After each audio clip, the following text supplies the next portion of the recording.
Hi guys, welcome to Nutrition Life Circle. I am HS Chaudhary, nutrition therapist. आज हम बात करेंगे एक नए विषय पर। आप देख रहे हैं स्क्रीन पर लिखा हुआ है कि रिमूव योर एज।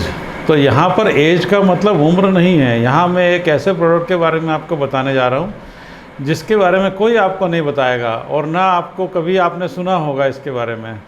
तो इसका पहले तो मैं आपको बताने जाऊँगा कि ये एज है क्या। तो एज का आप जैसा स्क्रीन पर देख रहे हैं कि इसका फुल फॉर्म है एडवांस ग्लाइकोसाइलेशन एंड प्रोडक्ट।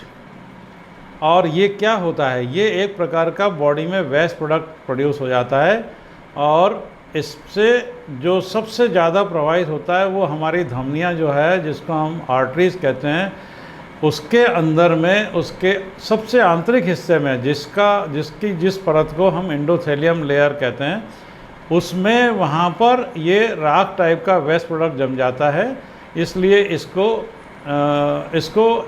बोलते हैं advance glycosylation and product. And product मतलब वेस्ट, सबसे आखिरी का समाप्त होने वाला प्रोडक्ट, लास्ट वाला प्रोडक्ट है, एंड प्रोडक्ट इसको कहा जाता है। तो इसलिए ये क्या करता है, ये बॉडी को बहुत बुरी तरह से प्रभावित करता है। अब हम ये जानेंगे कि एज जो है वो हमारी बॉडी में आता कैसे है। तो जब हम कभी भी कोई मेडिसिन खाते हैं, वेस्टर्न मेडिसिन या एलोपैथी मेडिसिन, तो उस केमिकल के साथ एक अनविलिंगली एक और केमिकल उसके अंदर पैदा हो जाता है जो कि डायोक्सिन कहलाता है।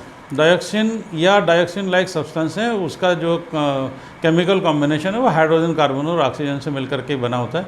लेकिन वो हमारी बॉडी के लिए सूटेबल नहीं होता है, वो हमारी बॉडी के लिए आवश्यक भी नहीं है, लेकिन वो अनविलिंगली मतलब जो है दवाई के साथ हमारे शरीर में जाता है। इसी प्रकार से यदि हम किसी भी प्रकार का प्रोसेस्ड फूड या डिब्बाबंद प्रोडक्ट हम यूज़ करते हैं, तो पैक्ड फूड में भी, पैक्ड प्रोडक्ट में भी, या जो प्रोसेस हो करके जो प्रोडक्ट हमारे पास आता है, जैसे मैदा है, शक्कर है, नमक है, रिफाइंड तेल हैं, तो इसमें मतलब जो है वो अनविलिंगली वो भी कंज्यूम हम कर लेते हैं। जब उसको खाते हैं तो डायोक्सिन या डायोक्सिन लाइक सब्सटेंस जो केमिकल है वो हमारी बॉडी में आ जाता है। और इस प्रकार से जब उसकी एक्टिविटी हमारे बॉडी में होती है, तब जा कर के कहीं वो हमारी धमनियों में या हमारे आर्टरीज की अंदर की वॉल में ऐश यानी कि एक प्रोडक्ट जमा हो जाता है, जिसको हम ऐश या वेस्ट प्रोडक्ट कहेंगे। इसी को हम एज कहते हैं कि एडवांस ग्लाइकोसाइलेशन एंड प्रोडक्ट वो पैदा होता है। तो वो डायोक्सिन के कारण होता है। तो इस प्रकार से हम पिज्ज़ा, बर्गर या इस प्रकार की चीज़ें खा रहे हैं, या प्रोसेस फूड खा रहे हैं, या दवाइयाँ एलोपैथिक ले रहे हैं, तो ये ऐश हमारी बॉडी में आ जाता है और फिर ये बीमारियों को पैदा करने के लिए एक्टिवेट हो जाता है। अब हम ये जानेंगे कि इसके पैदा हो जाने से हमारी बॉडी में होता क्या है। तो सबसे पहला काम होता है कि हमारी बॉडी में जो मिरेकल मॉलिक्यूल होता है, जिसके बारे में 3 डॉक्टर्स को जॉइंटली 1998 में नोबेल प्राइज़ मिला है, उसे हम कहते हैं नाइट्रिक ऑक्साइड। नाइट्रिक ऑक्साइड हमारी बॉडी का ऐसा मिरेकल मॉलिक्यूल है, ऐसा कंपोनेंट है जो कि हमारी बॉडी को स्वस्थ रखता है। तो सबसे पहला काम एज पैदा हो जाने से, एडवांस ग्लाइकोसाइलेशन एंड प्रोडक्ट जब हमारी धमनियों में जम जाता है या बॉडी में आ जाता है, तो उससे सबसे पहला काम होता है कि नाइट्रिक ऑक्साइड का प्रोडक्शन कम हो जाता है। दूसरा, नाइट्रिक ऑक्साइड का प्रोडक्शन कम हो जाने से हमारी जो धमनियाँ हैं उसके जो आंतरिक वाले, जिसे हम एंडोथेलियम लेयर कहते हैं, उस लेयर के अंदर नाइट्रिक ऑक्साइड का प्रोडक्शन कम होने से वहाँ पर जम्स पैदा हो जाते हैं और उसका एंडोथेलियल लेयर्स का डिसफंक्शन हो जाता है। मतलब वो काम करना धीमा कर देती है। उसका जो एक्चुअल फंक्शन है, जो धमनियों में एंडोथेलियल लेयर जो एक्शन करती है, वो उसकी गतिविधि धीमी हो जाती है। इसलिए हम उसको कहते हैं कि नाइट्रिक ऑक्साइड प्रोडक्शन कम होने से उसका जो है वो एक्टिविटी कम होने से वो उसको बोलते हैं कि ये एंडोथेलियम डिसफंक्शन हो गया। इसी प्रकार से जब लंबे समय तक या जब एंडोथेलियल लेयर जो है का डिसफंक्शन होता है या वो वीकनिंग हो जाती है, कमज़ोर हो जाती है, तो वहाँ पर जर्म्स का अटैक हो जाता है। और जर्म्स का अटैक होने से वो आर्टरीज़ को, जो धमनियों के अंदर वाली सतह को कमज़ोर करता है, और कमज़ोर करने से वहाँ पर इन्फ्लेमेशन आता है, घाव बन जाता है। और घाव बनने के बाद में लंबे समय तक वो घाव रहता है, तो वहाँ पर जो हमारे बॉडी में कोलेस्ट्रॉल होता है, जिसे हम बुरा मानते हैं कि कोलेस्ट्रॉल का नाम सुनते से आदमी घबरा जाता है, जबकि cholesterol is not a bad thing, ये बहुत बॉडी के लिए अच्छा होता है।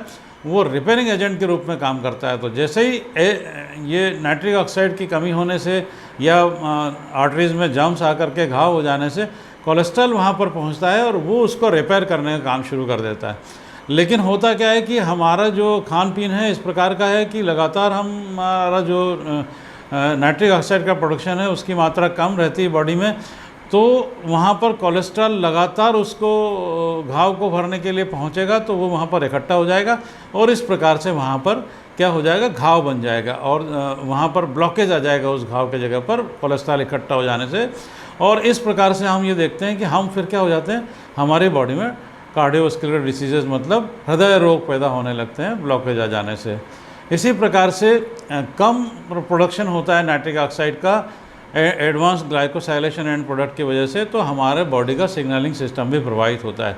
सिग्नलिंग सिस्टम मतलब हमारा ब्रेन अगर पैनक्रियास को मैसेज भेजता है कि भाई हम कुछ खाना खा रहे हैं तो पैनक्रियास से इंसुलिन का सिक्रेशन शुरू करें, तो सिग्नलिंग सिस्टम प्रभावित होने से ये मैसेज भी भेजने में भी दिक्कत आती है और सिग्नलिंग सिस्टम गड़बड़ाने से आदमी फिर डायबिटिक पेशेंट हो जाता है। इसी प्रकार से इसमें जब नाइट्रिक ऑक्साइड के प्रोडक्शन कम होता है तो वो बहुत सारी बीमारियां हमारे शरीर में पैदा करता है। मेनली जो है वो हम डायबिटिक हो जाते हैं, डायबिटीज़ आ जाती है, शुगर की बीमारी हो जाती है, हमारे किडनी का डिस्फंक्शन भी हो जाता है, किडनी में फेलियर हो जाती है, किडनी भी प्रभावित होती है। और सबसे महत्वपूर्ण बात यह है कि नाइट्रिक ऑक्साइड के प्रोडक्शन कम होने से हमारे बॉडी में कैंसर होने की संभावना बढ़ जाती है और कैंसर हो जाता है। अब हम ये जानेंगे कि इसका उपाय क्या है, व्हाट इज़ द सॉल्यूशन। तो सॉल्यूशन में जैसा कि हमने सारी चीज़ें बताई कि सबसे पहला काम हमको क्या करना पड़ेगा, eating the packed processed food और रिफाइंड फूड, मतलब हमको ऐसे पदार्थ खाना बंद करना पड़ेंगे जो किसी फैक्ट्री से निकल करके प्रोसेस होकर के आ रहे हैं, जो रिफाइंड हैं, जो डिब्बाबंद प्रोडक्ट हैं, वो खाना हमको बंद करना पड़ेगा। इसी प्रकार से हमको एनिमल प्रोडक्ट और डेयरी प्रोडक्ट भी लेना बंद करना पड़ेगा, वो भी हमारी बॉडी में नाइट्रिक ऑक्साइड के प्रोडक्शन को प्रभावित करते हैं। और इसी प्रकार से हमको हमारी बॉडी में नाइट्रिक ऑक्साइड के प्रोडक्शन को इन्हेंस करना पड़ेगा, बढ़ाना पड़ेगा।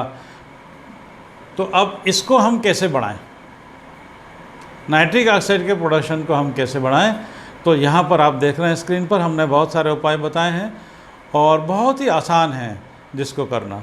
तो इस प्रकार से हम यहाँ पर देखेंगे कि सबसे पहला काम हमको क्या करना है कि हमको प्लेंटी ऑफ फ्रूट्स खाना है, क्योंकि फ्रूट्स में एडवांस ग्लाइकोसाइलेशन एंड प्रोडक्ट्स को रिमूव करने की ताकत होती है, क्योंकि वो हमारी बॉडी में नाइट्रिक ऑक्साइड के प्रोडक्शन को बढ़ा देता है।